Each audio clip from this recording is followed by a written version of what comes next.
தொழிலுக்கான விருது உங்களுக்கு வழங்கி இருக்கிறாங்க, எப்படி பாக்குறீங்க? உண்மையிலே எங்களுடைய நிறுவனத்தையும் எங்களுடைய பிராண்டையும் பெரிய அங்கீகாரம் வந்திருக்கு. அதாவது ஒரு தமிழன் விருதுங்கிற பொழுது அது பெறும்போது எனக்கு இந்த சந்தோஷம் மிகவும் மகிழ்ச்சியா. ஏன்னா ஒரு ஒரு இண்டஸ்ட்ரியலிஸ்ட இவ்வளோ அழகா நேர்த்தியா இது பண்ணி ஒரு ஆர்கனைஸ் பண்ணி ஒரு பெரிய ஃபங்க்ஷன் எடுத்து ஒரு அவங்க எனக்கல்வி, அதாவது ஒரு செலெக்ஷன் கம்பெனி அதை செலக்ட் பண்ணுவோம். அவங்க எனக்கு மரியாதை செலுத்து பெரிய. ஏன்னா இது நிறைய பேருக்கு ஒரு இன்ஸ்பிரேஷனாக எனக்கு. I came a long way, ஒரு 25 years ஜேர்னி இது. இது இந்த மாதிரி அவங்களை கௌரவிக்கும் பொழுது இன்னும் நிறைய யங்ஸ்டர்ஸுக்கு என்ன சொன்னாலும் ஒரு உந்து சக்தியாக அதை அழகா எடுத்து பண்ணிட்டு இருக்காங்க புதிய தலைமுறை தமிழர்கள். இது உண்மையிலே இனி ஃபியூச்சர்ல பாத்தீங்கன்னா நிறைய பேர் இந்த அவார்டு வாங்கினதற்காக நம்ம இது ஒரு ஒத்து வேகமாக.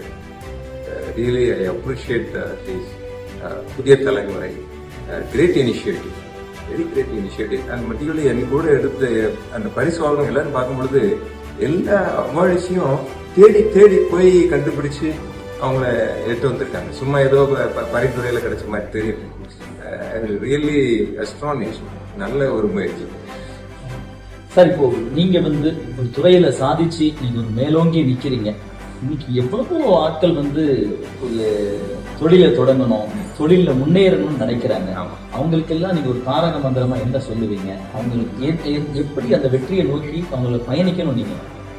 அதாவது முதல்ல நம்ம என்ன செய்ய ரொம்ப தெளிவா இருக்கும். தொழில் எந்த தொழில் செய்ய போறோம் நம்ம தெளிவா இருக்கணும். அதுக்கப்புறம் என்ன, நம்மளே அர்ப்பணிச்சோம். அதாவது we have to breathe. நான் என்கிட்ட கேட்டா we have to breathe that business. அதாவது நீங்க கோச்சிலையும் சரி எப்படினாலும் அதே தான் சிந்திச்சுக்கிட்டு.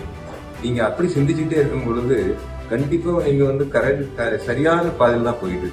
அதே மாதிரி பாத்தீங்கன்னா டைம் கேபிட்டல். நமக்கு டைம் கேபிட்டல். அந்த எப்பவுமே நம்ம டைம் வேஸ்ட் பண்ணவே கூடாது. அது ஒரு தடவை வேஸ்ட் ஆயிடுச்சுன்னா அது அவ்வளவுதான். அதனால எப்பொழுதுமே இந்த டைம் கூட நம்ம ஓடிக்கிட்டே இருக்கும்.